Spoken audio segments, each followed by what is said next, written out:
Is my screen visible?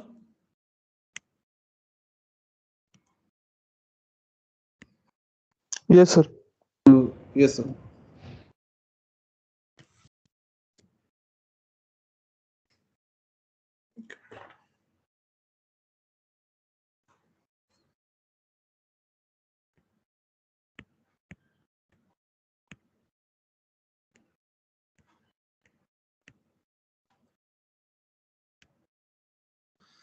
Okay. I think. Can anybody just remind me what was the topic that I was discussing in the last class?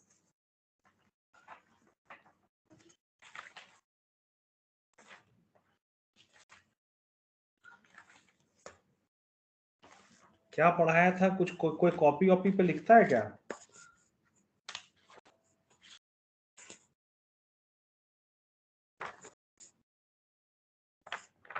अरे कोई बताओगे?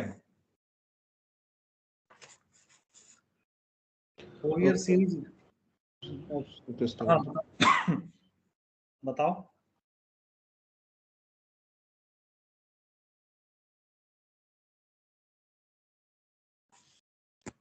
बहुत अच्छे।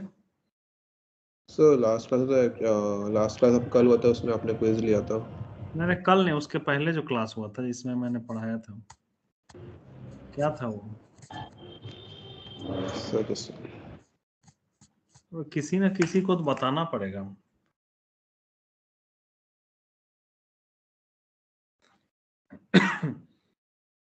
कोई इसमें notes वगैरह कोई नहीं बनाता है?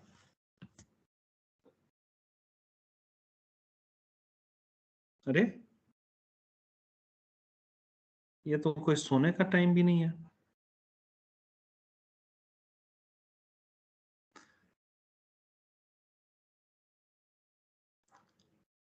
हाँ बताओ भाई, कोई तो बताओ।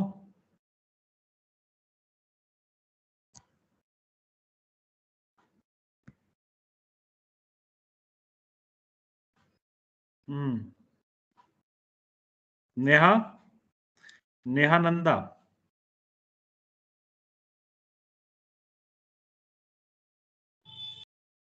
Neha, are you able to hear me? so I guess last you told about dt and ct complex exponentials. ठीक है। और कोई बता। हाँ Neha,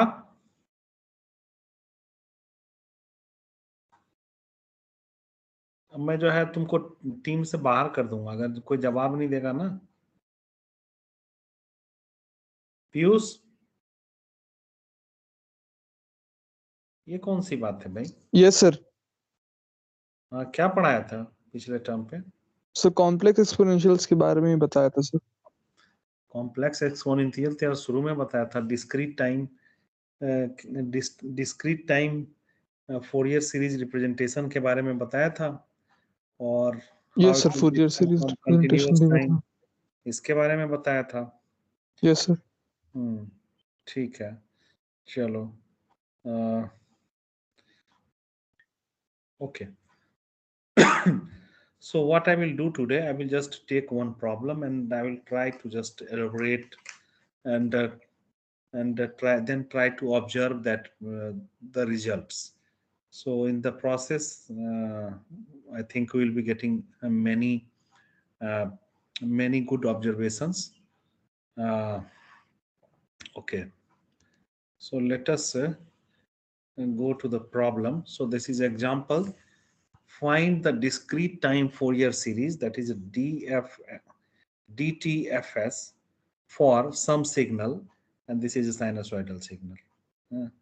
This is sinusoidal signal, and this you can say that this is a, suppose, some omega naught, which is 0.1 pi. So this is a sinusoidal signal, and you have to represent a Fourier series. You have to represent this using a discrete time Fourier series. And what you have to do, you have to sketch the amplitude of the Fourier series and the phase spectra. So, what will come to know, or what we may may be knowing that we can easily represent this signal, sinusoidal signal, in exponential form. Very easily we can do that using a Euler's relation, which gives you relation between exponential signal and the sinusoidal signal. But just to explore the different aspects of a discrete time Fourier series, we'll be trying to do it in very conventional manner. So this is the signal, and I have to find the fundamental period of this. I have to find the periodicity or the period of this signal, which you can easily compute. But let us just go to the basics. What you have to do, you have to take the smallest value of n, which satisfies this equation. So what happens that this term has to be multiple of 2 pi m, so that the periodicity is established, and you have to find the minimum value of m for which this condition is satisfied.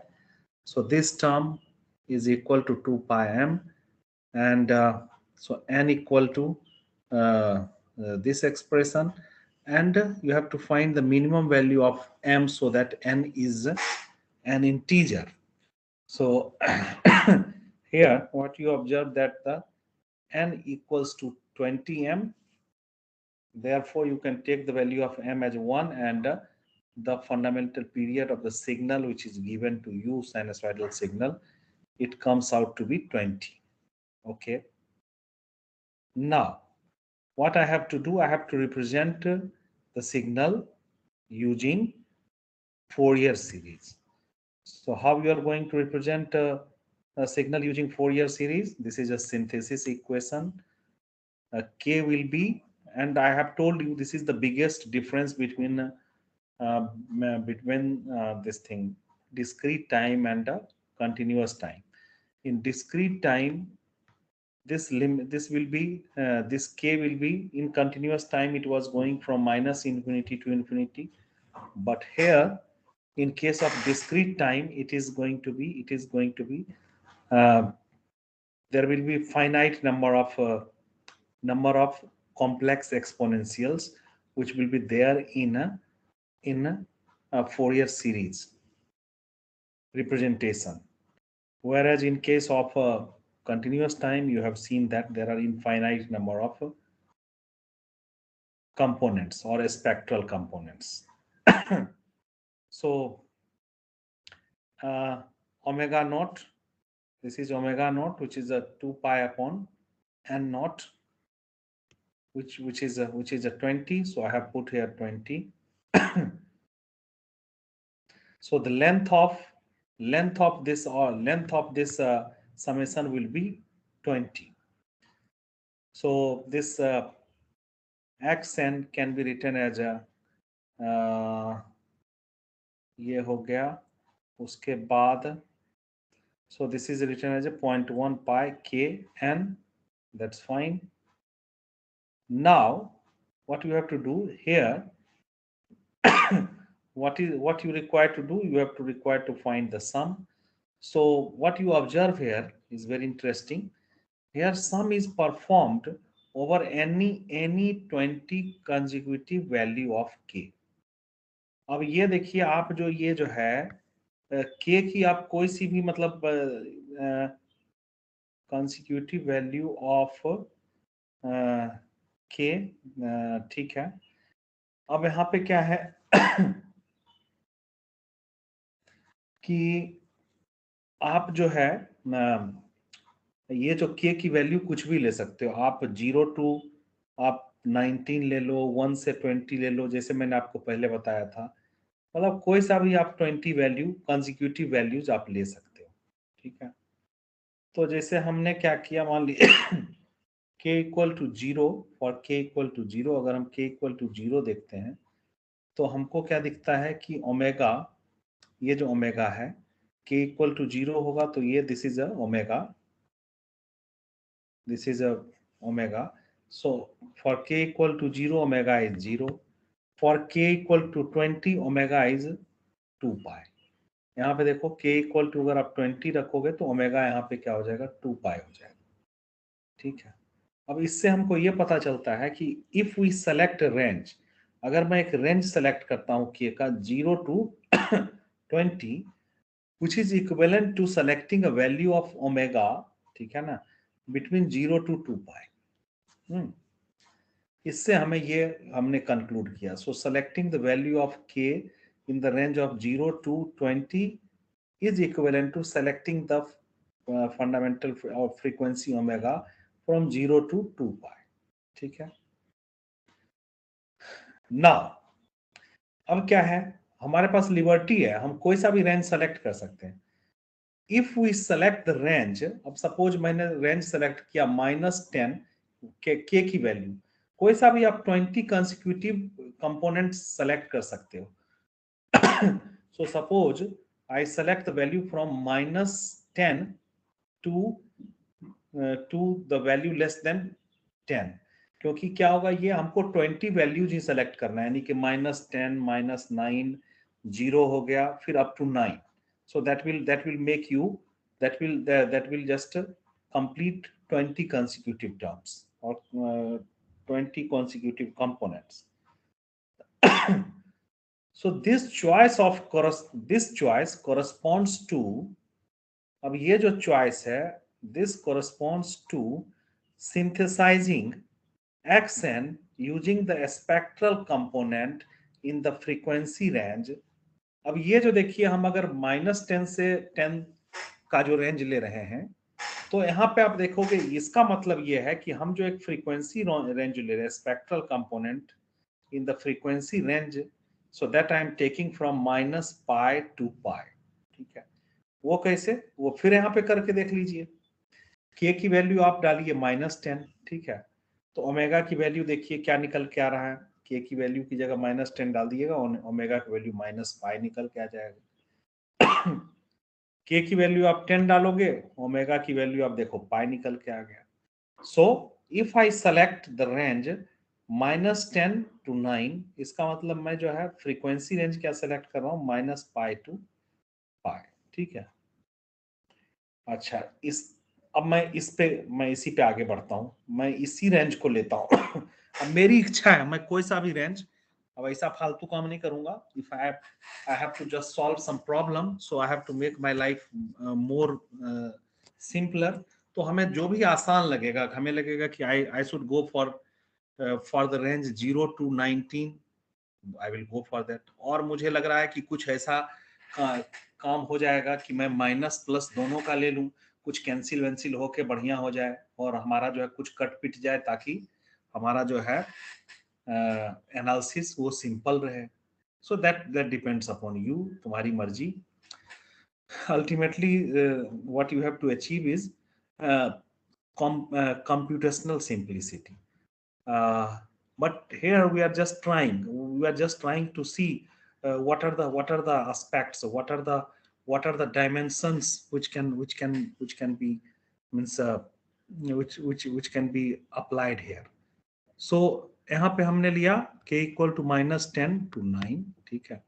Then this is the equation, synthesis equation.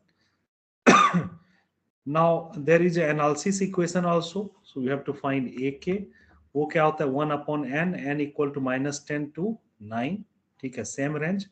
Then xn and e to the power omega kn, ठीक है। So this is synthesis, this is analysis equation, you have already seen this. So so the same equation is written here for the given signal. अब यहाँ पे क्या है कि हमने क्या किया कि ये जो साइनसॉइडल सिग्नल है, इसको हमने एक्सपोनेंशियल फॉर्म में लिख दिया, because ultimately I have to write the whole expression xn in exponential form. तो हमने एक्सपोनेंशियल फॉर्म में लिखा है यहाँ पे e to the power j omega n minus e to the power minus j omega n upon 2j. So this is a Euler's formula. Through Euler's formula you get the exponential equivalent of this sinusoidal signal, ठीक है। Okay, now So if you just further elaborate it, so there are two components. One, suppose I say this component is capital AK and this is a BK. Now this expression can be written as in this form -1 upon k, and here it is a 1 plus k. ठीक है, so you can easily write it. अब देखिए आगे, देखिए मुझे क्या करना है. So in the above sums, ये जो है above sum, k takes the value between -10 and 9. ठीक है, k की वैल्यू आप -10 से लेके 9 तक लेंगे. ठीक है. अब जब लोगे और आप इसको सिंप्लीफाई करने की कोशिश करोगे, so what happens here is it is observed that the first sum ak is 0 for all the values of k except k equal to 1, and the value of ak in this case is n not equal to 20. अब ये कह रहा है कि ये हम observe कर रहे हैं कि हमको ak की वैल्यू निकालनी है, ak की वैल्यू निकालनी है. तो AK की वैल्यू क्या है हमारा, इसकी जो ये जो सम है, ये जो सम है, दिस सम, इसमें ये कहां से देखो आप इसको जब समेशन को खोलोगे, so you will be just taking the value of k equal to -10, तो आपको एक एक्सप्रेशन मिलेगा. फिर आप प्लस करोगे k की वैल्यू, सॉरी n की वैल्यू आप जो है, नॉट k, n की वैल्यू, सो n की वैल्यू फिर -9 लोगे, then you will be getting one value and then you have to keep on adding. तो यहाँ पे ये क्या कह रहा है कि देखिए यहाँ पे हो क्या रहा है कि आपको सपोज निकालना है आपको सपोज ये जो AK की वैल्यू है 0 होगा for all values of k, क्योंकि हमको भाई सारे कोफिशिएंट निकालने हैं. हमको A1 भी निकालना है, हमको A2 निकालना है, A3 निकालना है, हमको ढेर सारे कोफिशिएंट्स निकालने हैं. लेकिन ठीक है, जब आप निकालोगे तो ये दोनों समेशंस को आपको सॉल्व करना पड़ेगा.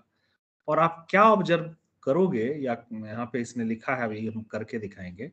सो AK ये जो टर्म है ये क्या है, 0 for all values of k except k equal to 1. यानी कि ये जो टर्म है बस एक ही टर्म, अगर आप k इक्वल टू अगर 1 ले रहे हो, यानी कि AK की वैल्यू आप कंप्यूट कर रहे हो, तब तो इसकी कुछ वैल्यू आ रही है. बाकी किसी भी वैल्यू को अगर आप कंप्यूट कर रहे हो, k की कोई सा भी वैल्यू ले रहे हो, so this AK term is coming 0. ठीक है. और k इक्वल टू 1 जब आ रहा है, k इक्वल टू जब आप 1 ले रहे हो, एक ही वैल्यू इसकी आ रही है, वो कहां आ रही है, k इक्वल टू 1 पे आ रही है. ठीक है, वो भी क्या आ रही है, ये जो समेशन AK है इसकी वैल्यू वहां पे आ रही है आपको 20. ठीक है, which is equal to n not. अब जैसे मान लीजिए हमने कहा, बताया, आपको समझ में नहीं आया, तो let us see the demonstration कि भाई k इक्वल टू 1 लेते हैं तो क्या होता है और नहीं लेंगे तो क्या होगा, दोनों चीज देखना है. ठीक है, so let us take the value of k equal to 1.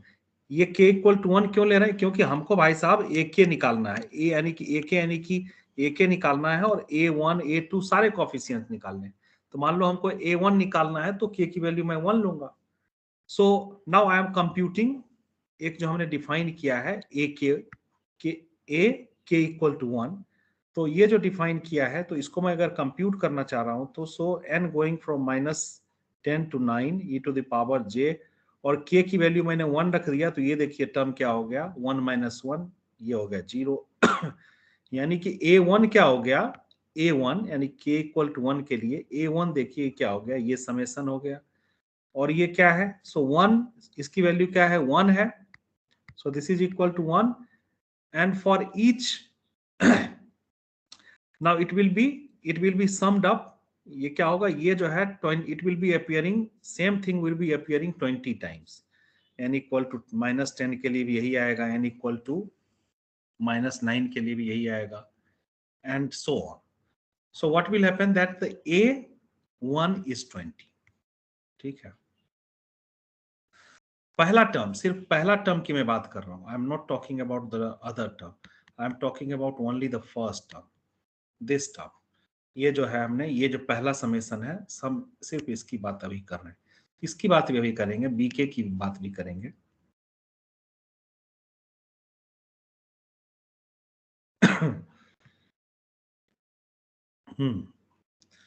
अब क्या है, अब मान लीजिए मैं क्या करता हूं, अब मैं देखता हूं, मुझे जो एक मैंने ऑब्जर्वेशन बताया था, शुरू में लिख दिया था कि के की बाकी वैल्यू के लिए ये जो AK होगा ये 0 होगा, इसी को हमको देखना है करके कि भाई ये सही में 0 होगा नहीं होगा क्या होगा। So take the value of k equal to, हमने ले लिया है अपने एक्सपेरिमेंट के लिए के इक्वल टू -10, तो हमको निकालना है a -10, तो ये क्या होगा, सो summation will be going from -10 to 9, और यहाँ पे k की जगह 1 - k था, तो k की जगह हमने -10 रखा, so it becomes 1 + 10, so I get this expression, so 0.1 pi multiplied by 11n. So this becomes 1.1 pi n, यहाँ पे देखिए ये 1.1 हो गया। अब ये जो है, अब यहाँ पे देखो, इसको मैं अब क्या करता हूं, आई जस्ट एक्सपेंड इट, तो मैं क्या करूंगा यहाँ पे, अब n की आई will be taking different value of n, so starting from -10, मैंने यहाँ पे -10 ले लिया, फिर दूसरा कंपोनेंट आ गया, अब मैं -9 -8, इसी तरह से क्या हो गया, n की वैल्यू 0 आ गई, फिर इसी तरह से मैं बढ़ता गया, सम करता गया, फिर n की value I have taken 8, then I have taken value of n as 9, ठीक है। अब आप देखो कि यहाँ पे क्या हो रहा है कि ये जो है, ये माइनस वाला टर्म है, ये जो है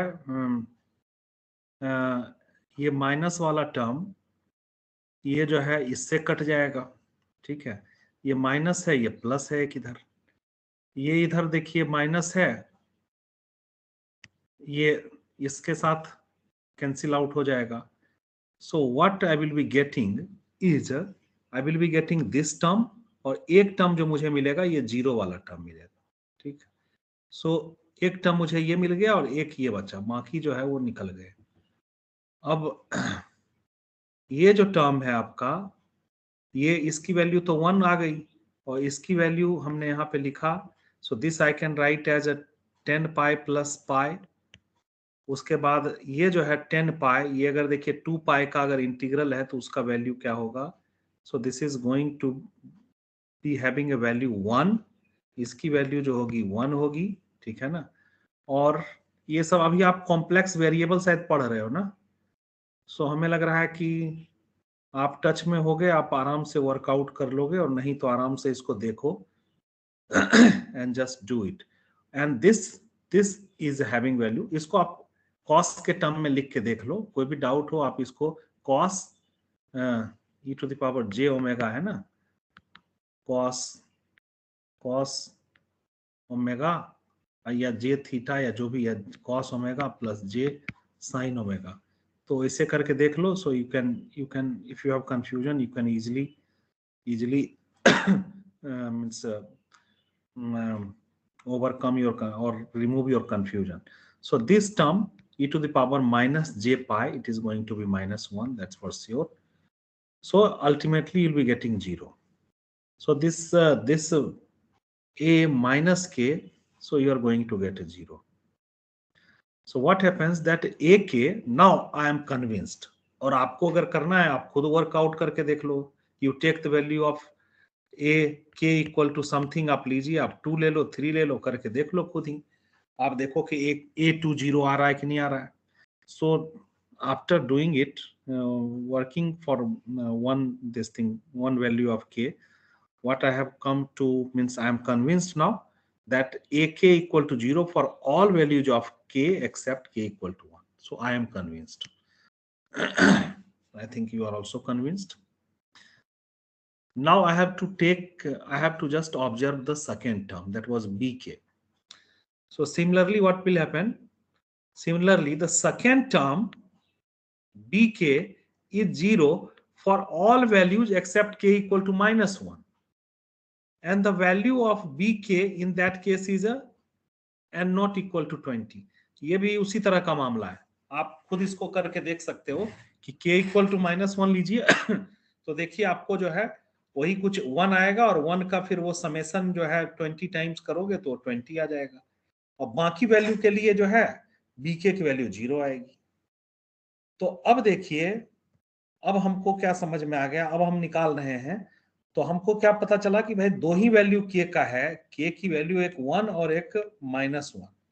एक 1 लेते हैं तो पहला जो ए के है इसकी कुछ वैल्यू आ रही है, और -1 लेते हैं तो इसकी वैल्यू आ रही है, ठीक है ना। तो बाकी सब जगह सब 0 है। तो ए के जो है A1 हमने जो है हमको एक कॉफिशिएंट की वैल्यू कंप्यूट करना है। तो A1 हमने डाला इसमें, ठीक है।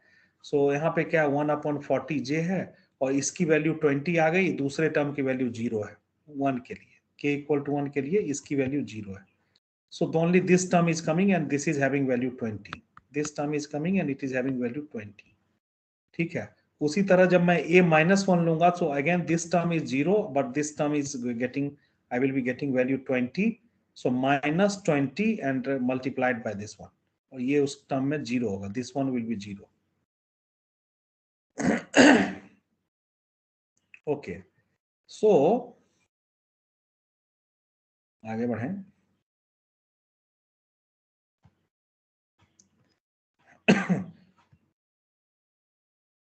हाँ,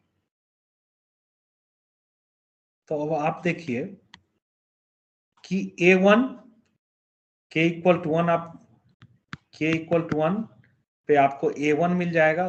दूसरा टर्म जो है BK वाला वो 0 है, AK वाला 20 है, so you get this coefficient. Similarly अब k = आप ले लिए -1, ठीक है, कोफिशिएंट A-1, ये टर्म, पहला टर्म 0 है, दूसरा टर्म क्या है 20 है, so you get this term, ठीक। अब देखिए, तो अब क्या है, अब हमको लिखना है सिंथेसिस इक्वेशन। सिंथेसिस इक्वेशन ये है, लेकिन अब प्रॉब्लम ये है कि हमारे पास बस दो ही कोफिशिएंट है, बाकी कोफिशिएंट क्या है 0 है। तो A1 कोफिशिएंट लिख दिया हमने, और A-1 का कोफिशिएंट लिख दिया, और बाकी सारे टर्म्स क्या है 0 है। हाँ, बाकी टर्म्स है ही नहीं। तो इसका मतलब ये हो गया कि ये हमने देखिए, ये जो साइन जो सीक्वेंस है सिग्नल, उसका हमने जो फोरियर सीरीज ये लिख दिया। और इतना एक्सरसाइज करने की जरूरत नहीं है, आप यूलर फार्मूला से डायरेक्ट लिख सकते हो, but I was doing it intentionally to just give you the glimpse of the computation. Okay, so it is not over yet. You can learn few more things from this. So here the fundamental frequency omega naught, that is fine. It is a 0.0 pi, and there are only two non-zero components. बस दो ही non-zero components हैं, वो हैं A1, ठीक है। So it can be, अब इसको क्या है A1, ये क्या है, ये इमेजिनरी फॉर्म, देखिए ये जो कॉम्प्लेक्स फॉर्म में है, इसको आप जो है एक्सपोनेंशियल फॉर्म में इस तरह से लिख सकते हो, ठीक है। और एक्सपोनेंशियल और polar form, there is a way to write in polar form j theta, ताकि मुझे फेज का भी पता चले और मैग्नीट्यूड का पता चले। So this is a complex number, that's for sure. So I have to write this in terms of r e to the power j theta. So what you find, you can just work it out and you can write like this, ठीक है। So this can be written as half. So this is representing the magnitude, and this is minus pi/2 is the phase. अच्छा, अब दूसरा क्या है A-1, so it is a -1/2j. So again you can just simplify it, और आप जो है, so it is 1/2j, so it can be written like this. So this is a polar form representation of this coefficient, which is a complex number. तो ये क्या हो गया, half e to the power j pi/2. तो ये क्या हो गया, so this theta, this is the phase. This is a phase for this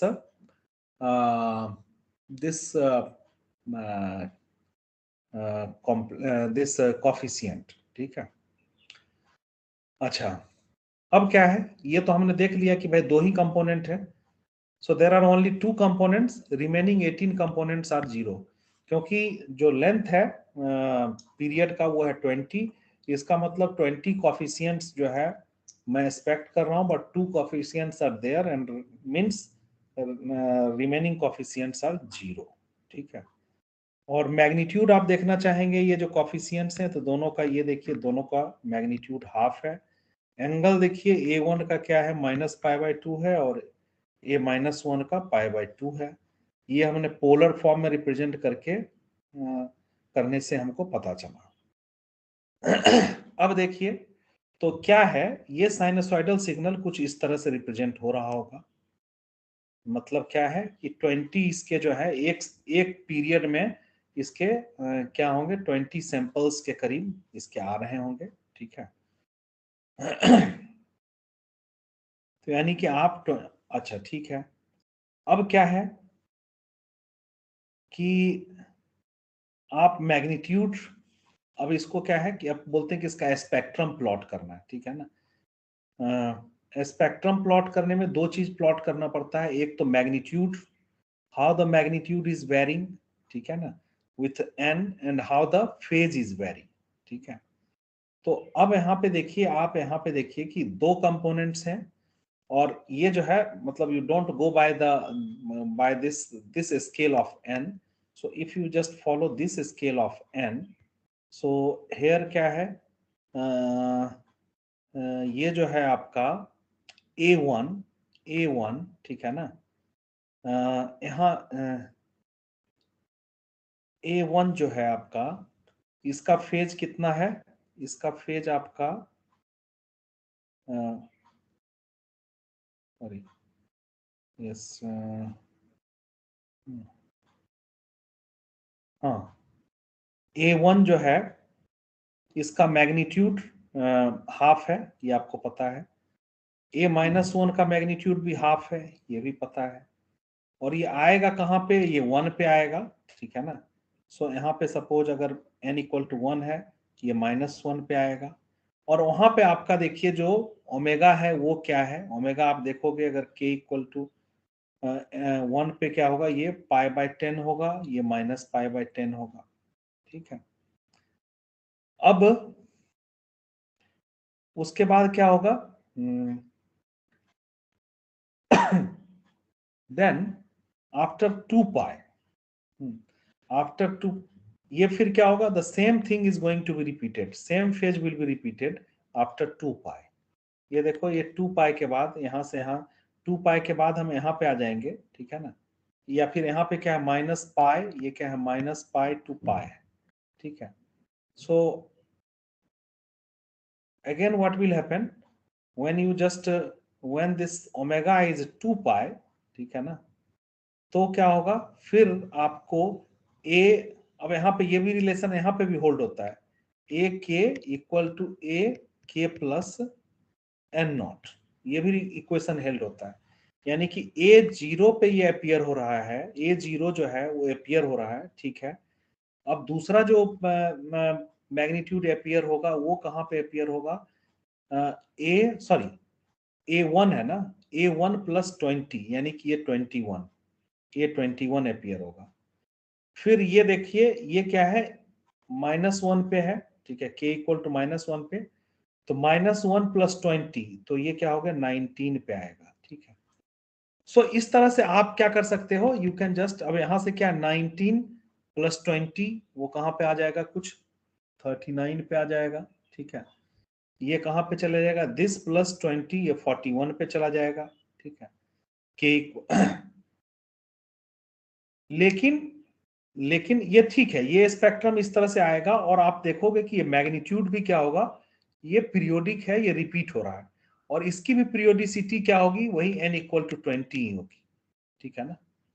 ये लेकिन जब हमको क्या करना है कि स्पेक्ट्रम देख के, ये जो स्पेक्ट्रम मैग्नीट्यूड देख के हमको क्या करना है, अगर फोरियर सीरीज लिखना है या फोरियर सीरीज रिप्रेजेंटेशन करना है, तो हमको क्या करना है, कोई सा भी ये जो स्केल है, ये जो देखिए पूरा प्लॉट कर लीजिए, किस ये पूरे स्केल पे, पूरे रेंज पे आपको क्या करना है, 20 कंसेक्यूटिव पॉइंट्स कंसीडर करने हैं, और उस 20 पॉइंट्स में जो भी आपके आ गए, जो भी आपके कोफिशिएंट्स आ गए, उसको आप एड अप कर दोगे, so you will be getting, you will be able to generate your Fourier series. ठीक है, मैं यहां से चलूं, A1 से चलूं, और ठीक है, और A1 प्लस 20, यानी कि मैं A1 प्लस सॉरी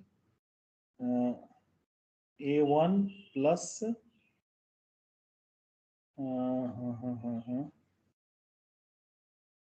A1 अगर मैं सो A1 प्लस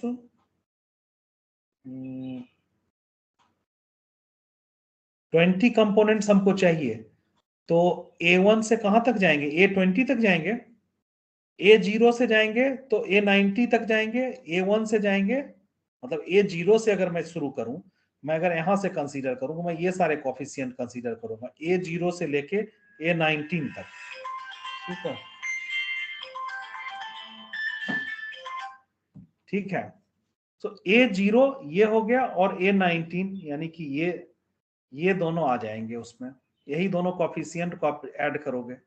और अगर मैं A1 से चलता हूं, तब भी मुझे क्या मिलेगा, A1 से कहां तक जाऊंगा मैं, मतलब 20 कंपोनेंट्स होने चाहिए, यानी कि मैं A20 तक जाऊंगा। ठीक है ना, तो तब भी मुझे 2 ही कंपोनेंट ऐड करने का मौका मिलेगा। तो आप जो है ये स्पेक्ट्र, ये जो है आप इसको बहुत पूरे रेंज पे प्लॉट कर लो, ये पीरियोडिकली रिपीट होगा, और आराम से आप उसको प्लॉट कर सकते हो। ये क्या है, ए के इक्वल टू ए के प्लस एन नॉट। ठीक है, रिपीट कर लो, और कोई सा भी एक कंसिक्यूटिव आप 20 पॉइंट्स कंसीडर करो, उसके अंदर जो भी कोफिशिएंट्स आए उसको ऐड कर दो, you will be able to generate the Fourier series. ये बात समझ में आई? रेंज कहीं से कहीं तक ले सकते हो, इसीलिए जब आप लिखते हो वहां पे ना, वो रहता है के इक्वल टू ये एन, इसका मतलब ये है। कोई सा भी रेंज ले लो, आपको इसमें कोई सा भी 20 पॉइंट्स अगर कंसिक्यूटिव लोगे, उसमें आपको 2 ही वैलिड जो है, 2 ही मतलब कंपोनेंट्स ऐसे मिलेंगे जिसकी वैल्यू होगी और दोनों की वैल्यू इक्वल है। Is it clear? ये जो मैं समझाना चाह रहा हूं, बात समझ में आई? हाँ भाई, कोई जवाब दो तभी आगे बढ़ेंगे। Yes sir. Yes. सोते मत रहो, फटाफट जवाब दे दो।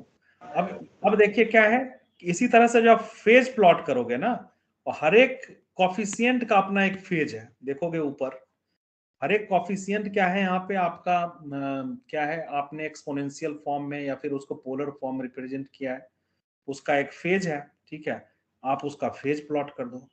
ठीक है, ये क्या है, प्लस पाई बाय 2 है इसका माइनस पे, और ये प्लस पे क्या है, माइनस पाई बाय 2 है, और यही रिपीट होता जाएगा। ठीक है, ये भी क्या है, फेज भी पीरियोडिक है। तो क्या है, आप क्या देखोगे कि फेज भी पीरियोडिक होगा, मैग्नीट्यूड भी पीरियोडिक होगा। ठीक है, और AK जो है, मतलब AK वही मैग्नीट्यूड हुआ, ये सारे पीरियोडिक होंगे। और पीरियोडिक क्या होंगे, उसका जो पीरियोडिसिटी होगा या पीरियड होगा, वो वही होगा जो n नॉट होगा। ठीक है, तो ये सब चीज करने के बाद देखिए क्या क्या ऑब्जर्व किए, वो देखिए ऑब्जर्वेशन क्या क्या किया। So we can synthesize Xn by adding the spectral components in the interval ये, जो हमारा प्रॉब्लम है उसके हिसाब से बोल रहा हूँ। अदरवाइज आप एक जनरलाइज लिख सकते हो कुछ भी, कि आप जो है माइनस, मान लो मैं k से less than equal to n, और माइनस k प्लस 20। ठीक है, सही है ना? ठीक है, मतलब बात आप समझ रहे हो। तो यहाँ पे जो हमने प्रॉब्लम देखा, इसमें क्या है, ये माइनस, ये 10 इंक्लूड नहीं है, ये लेस देन 10 है। तो ये अगर रेंज है, मतलब ये जो रेंज है, इसके लिए जो फ्रीक्वेंसी का रेंज है वो माइनस पाई से पाई है। एक चीज ये देखा हमने। दूसरा हमने चीज देखा कि the spectrum AK is a periodic function of n with period n equal to 20, ये भी हमने देख लिया। And the spectrum is repeated with a period of n equal to 20 और omega equal to 2 pi। ठीक है, इस पे क्या हो रहा है, ये रिपीट हो रहा है। आगे क्या ऑब्जर्व कर रहे हैं, amplitude spectrum is even function and phase spectrum is odd function, ये भी आपने ऑब्जर्व किया होगा। कि ये जो है एम्पलीट्यूड स्पेक्ट्रम क्या है, फंक्शन, ये क्या है, इवन फंक्शन है, और फेज क्या है इसका, फेज स्पेक्ट्रम क्या है, वो ऑड फंक्शन है। तो ये सारा हमने इस प्रॉब्लम में ऑब्जर्व किया। तो अब समझ में क्या आया और क्यों ऐसा कर रहे थे, ये सब करने की जरूरत नहीं थी। एक लाइन में हम फोरियर सीरीज रिप्रेजेंट कर देते यूलर्स फार्मूला यूज करके, लेकिन ये करने का पर्पस आपको क्या था, कुछ समझाना था, ठीक है। So this example has been chosen intentionally to demonstrate the concept of discrete time Fourier series, ये पर्पस था। Okay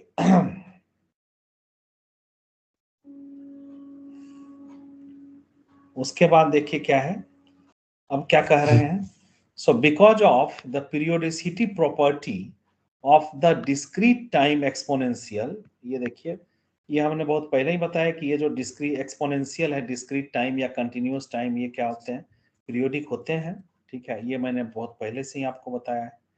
the Fourier series can be selected in any range of length n equal to 20 और omega equal to 2 पाई। यही चीज मैं आपको यही चीज इस पे मैं एम्फेसिस कर रहा था कि कोई सा भी पूरे रेंज में आप कोई सा भी 20 जो है लेंथ ले लो, 20 पॉइंट्स ले लो, and you just sum up and you will get the Fourier series representation, ठीक है। For example, if we select the frequency range 0 to 2 pi, ठीक है, और n इक्वल टू 0 to 20, तो क्या हो जाएगा। हाँ, अभी क्या है, अभी हमने देखो जो पहले भी सवाल किया था उसको कहां से कहां लिया था, उसको हम लिया था -10 से 9 तक लिया था, और फ्रीक्वेंसी रेंज के टर्म में वो कहां से कहां तक लिया था, पाई से -पाई से पाई तक। अब मान लीजिए कि मेरी इच्छा हो कि मैं इस रेंज में लूंगा 0 to 2 pi, and the n I will be taking from 0 to 20 means less than 20, यानी कि 0 से लेके 0 will be included and up to 19। तो क्या होगा, तब हम अगर हम ये रेंज लें, then I try to plot the I try to find the Fourier series representation. तो पहला जैसे हमारा जो एक्सप्रेशन था AK का, the same expression is there, only thing is that now it is going from, पहले ये कहां से जा रहा था, -10 से 9 तक जा रहा था, now it is going from 0 to 19 and the same expression is there, ठीक है। अब यहाँ पे अगर आप करोगे, ठीक है ना, तो आपको जब इसको सॉल्व करोगे, आप सॉल्व करिए, यहाँ पे भी आपको दो ही इसको जब आप सॉल्व करोगे तो आपको फिर से वही बात देखने को मिलेगी कि 1 पे और -1 पे, k इक्वल टू 1 और -1 पे ही यहाँ पे आपको जो है कंपोनेंट मिलेगा, and by using those components you can write this expression, ठीक है। ये एक्सप्रेशन लिखोगे तो यहाँ पे देखो क्या है, प्लस j 1.9 पाई आ रहा है, ठीक है। तो ये जो है, ये टर्म जो है, ये it is nothing but it is a to the power j और 2 पाई माइनस 0.1 2 माइनस 1.9 को मैं अगर 2 माइनस 0.1 और पाई n लिख दिया, सो आपको आप देखोगे कि आपको टर्म क्या मिलेगा, आपको ये टर्म मिलेगा। So this term is it is the same as this term जो कि पहले केस में था। So this term is the same as this term that we have found when we selected the samples or the components from k equal to -10 to 9।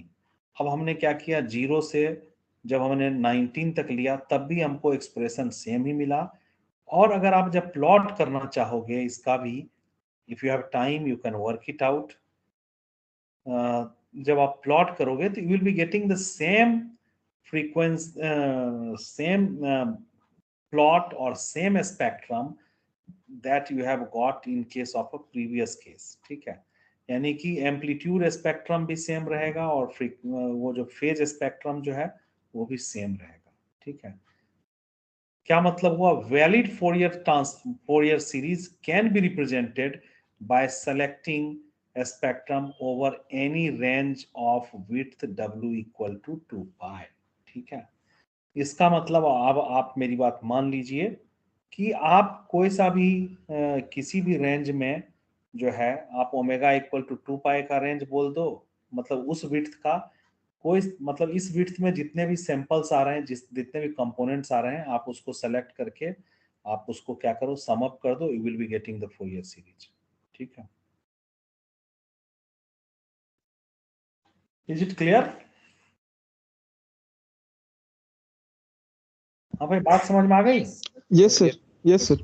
अच्छा, ये Fourier series तो तुम पहले भी पढ़े हो, तो यहाँ पे जो हमने पहले ही बताया है अभी तक समझ में आ चुका होगा कि यहाँ पे जो पढ़ने का पर्पस है वो ये है कि हमको जब मैं कुछ सिग्नल और सिस्टम्स के बारे में पढ़ूंगा और मैं if I am just want if my input signal to some LTI system is a periodic signal, ठीक है, तो मेरा काम जो है आसान हो जाएगा। वो हमने आपको दिखाया था कि आइगन फंक्शन और आइगन वैल्यूज ये सब से दिखाया था। सो अब देखिए, अगर फोरियर सीरीज अगर आप किसी पीरियोडिक सिग्नल का निकाल पा रहे हो तो LTI सिस्टम का रिस्पांस प्लॉट करना या फिर पता करना या उसको उसका एनालिसिस करना आपके लिए आसान हो जाता है। So we have seen that the response of an LTI system to a linear combination of complex exponentials takes a simple form and is easy to compute, ये हमने आपको पहले भी दिखाया है। तो अब क्या है कि हमारा अगर कोई सा भी सिग्नल xt है जो कि एक्सपोनेंशियल फॉर्म में है, यहीं से हमने शुरू ही किया था। So this is input to some LTI system, so the output will be given by yt hs e to the power st, ये भी हमने करके देखा था। Where this hs is a eigen value, ये इसकी वैल्यू होगी जो s पे डिपेंड करेगी, it will be depending upon the s। और ये क्या है, so you have to integrate this. आपको क्या पता होना चाहिए, आपको रिस्पॉन्स, इम्पल्स रिस्पॉन्स जरूर पता होना चाहिए LTI सिस्टम का, then only you will be able to compute. So if you know the impulse response you can compute this hs, ठीक है, और जब आप hs कंप्यूट कर लोगे तो आप yt भी आराम से कंप्यूट कर लोगे। ठीक है, so hs you will be getting some value, it will be multiplied by the input signal and you get the output signal। ठीक है, so when ht, where ht is the impulse response of the LTI system, that's fine। अब similarly क्या है, discrete time में भी क्या है, आपको ये फायदा रहता है। डिस्क्रीट टाइम में क्या होगा कि मान लीजिए एक सिग्नल है, पीरियोडिक सिग्नल है, मान लीजिए xn, it is represented as zn, और so this signal z raised to the power n is input to LTI system, then output of LTI system is given as hz, z raised to the power n, and hz is defined like this, ये हमने आपको पहले करके दिखाया है। So hz goes from minus infinity to infinity hk e to the power minus k, ये क्या है, कन्वोल्यूशनल सम टाइप का है मामला। ठीक है, so where hn is the impulse response of the LTI system। अब यहाँ पे क्या है कि s दो टर्म यूज कर रहे हैं, एक तो s यूज कर रहे हैं, एक z, so they are general complex numbers, और hs and hz they are referred to as the system functions of the corresponding systems।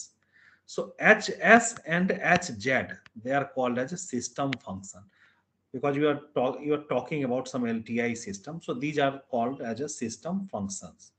अब हम क्या करते हैं, ये जो हम एनालिसिस कर रहे हैं उसमें हम क्या फोकस कर रहे हैं, बुक में भी उसका क्या फोकस है, we focus on specific case in which the real term we are taking as a zero. ये मैंने पहले भी कहीं बताया था कि हम s जो है this is nothing but j omega, s is a complex number but real term I am putting it zero, I am interested in this ठीक है, so s is a j omega, so s is j omega and consequently e to the power st is nothing but e j omega t। अब क्या है, the system function h j omega is viewed as a function of omega. So again this is very much visible. मैंने भी बताया था कि ये function of s है, आप j ओमेगा लिख दिए तो it will B function of omega which is referred to as the frequency response of the system and is given by, हाँ अब क्या है कि frequency response of the system, ठीक है ना. So frequency response of the system निकालने के लिए आप क्या करो, ये फंक्शन निकालो h j omega. So whatever you will be getting will be a function of omega. So you can plot this also, and that is called as a frequency response of the given system. ठीक है. So this is calculated as per the definition ht e to the power j omega t dt.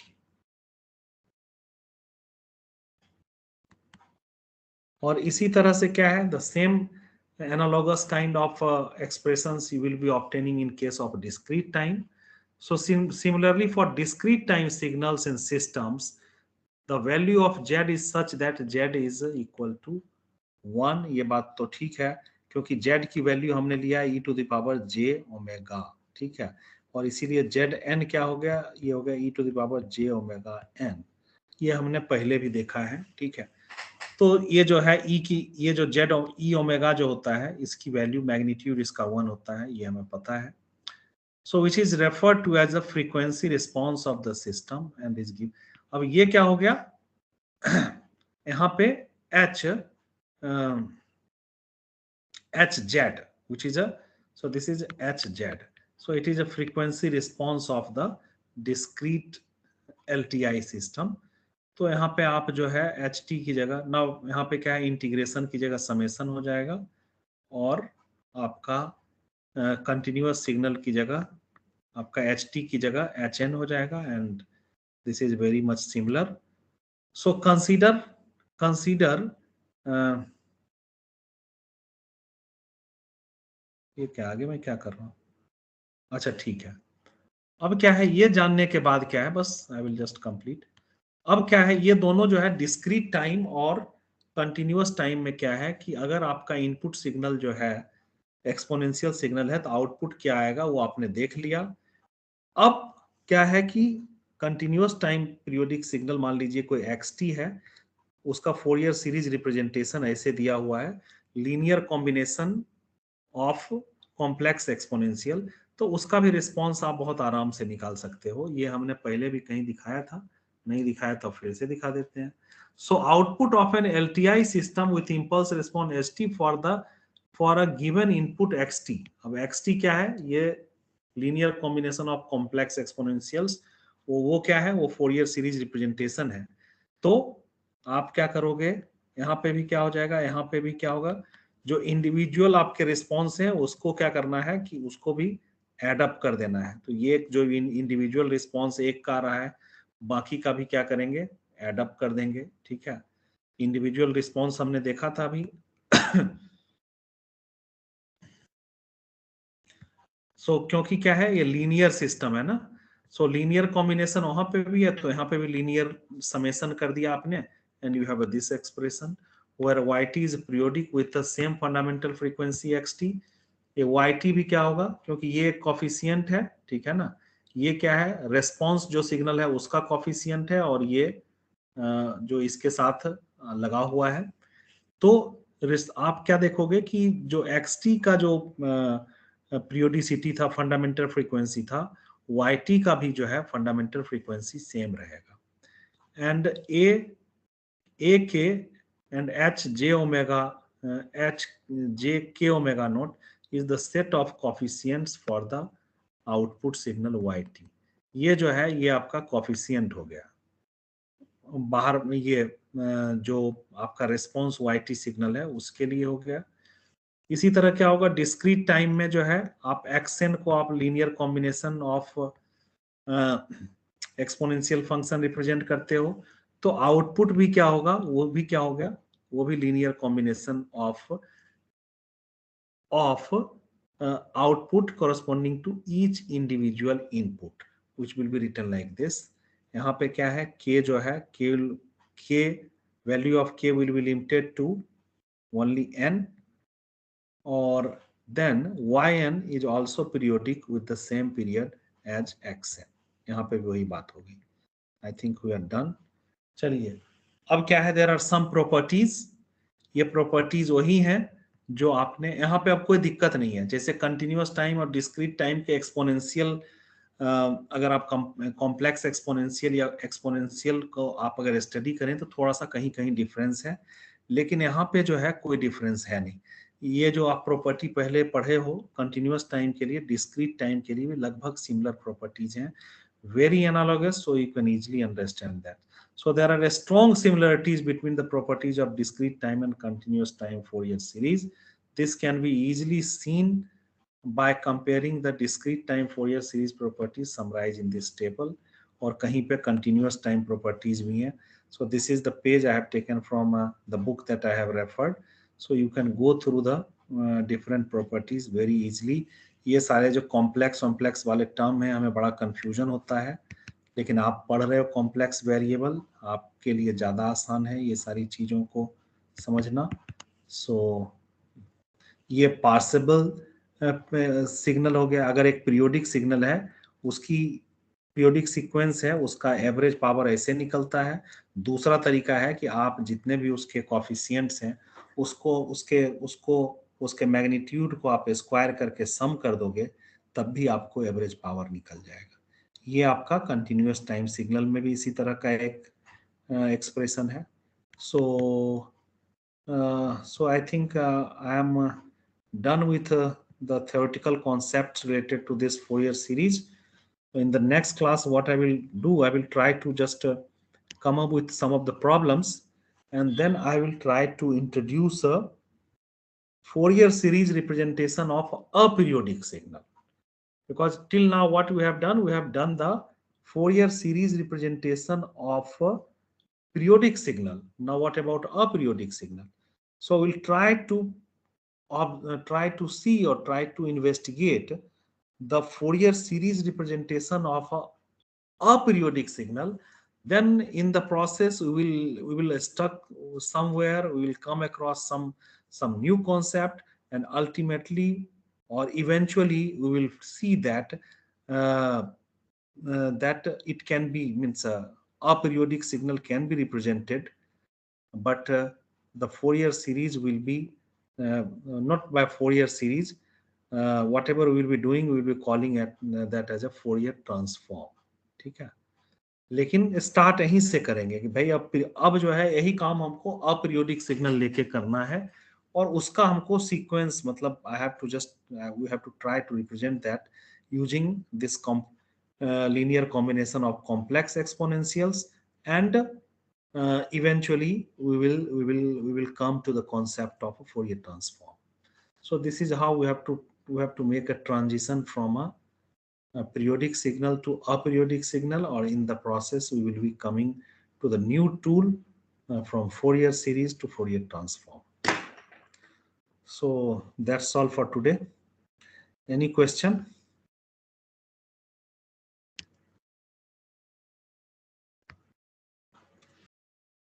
हाँ, कुछ सवाल, कुछ पूछना हो, कुछ बताना हो? सर बस कुछ पूछना था। सर आप एग्जाम का डेट से कुछ बता सकते हैं क्या? हाँ, एग्जाम का डेट बता देंगे हम। 21 से तो तुम्हारा ये होगा सर प्रैक्टिकल्स लैब, और जनरली क्या होता है, जिस दिन आपका लैब होता है उसी दिन आपका लैब होता है। क्या मतलब हुआ इसका? मतलब जिस दिन आपका टाइम टेबल में जो लैब है उसका एग्जाम भी उसी दिन होता है मोस्ट प्रोबेबली। कौन कौन से लैब हैं तुम्हारे, मुझे ये बताओ। Sir electronics and electrical and sir DSS. ये कंप्यूटर का तो नहीं है ना तुम्हारा? है सर। कौन सा है? Sir data structure and operating system. हाँ, उन्हीं को दिक्कत होती है, लेकिन ठीक है, तुम्हारा जिस स्लॉट पे है ऑनलाइन ही करना है, अलग इंस्ट्रक्टर्स होंगे, they should be able to do that, they should not face problem. बाकी जो डिपार्टमेंट का है उसमें तो कोई दिक्कत नहीं है। हाँ, तो मोस्ट प्रोबेबली आपका उसी दिन होगा। ठीक है जी। और एग्जाम आपका जो है 28 से प्रपोज्ड है, 28 से लेके 6-7 तारीख 6 और 7 it will go up to Monday. Monday क्या है? 7, yes. It will start from 28th, which is Monday, and it will be finishing on Monday 7th. तो आपके कितने पेपर हैं? सर आई गेस 6 होंगे सर, थ्योरी I guess 6 है। अगर करते हो यार 6 होंगे तो फिर 1 तारीख को शायद छुट्टी है। क्या है? 1 तारीख को शिवरात्रि है क्या? 1 तारीख को शिवरात्रि है, ठीक है। सो 1 तारीख को नहीं होगा और 6 तारीख को नहीं होगा, ठीक है। So this is what we have prepared, and it is under means it has been shared with the department for their feedbacks, but yeah, the dates will be these only. And your new semester means next semester will start after calendar में होगा दिया हुआ ना कुछ? Oh yes sir, so 24 after mid semester break. oh yes Holi, yes sir। ठीक है। And sir और ये एक्चुअली सर ऑनलाइन ऑफलाइन का क्या सीन है, कुछ क्या आइडिया चीज? सर? अभी यस सर। अभी का एग्जाम ऑफलाइन कैसे हो जाएगा? हैं? अभी का एग्जाम जो है, अभी तो बिल्कुल कोई वो नहीं है कंफ्यूजन, अभी तो ये ऑनलाइन ही होगा। लेकिन अब इसके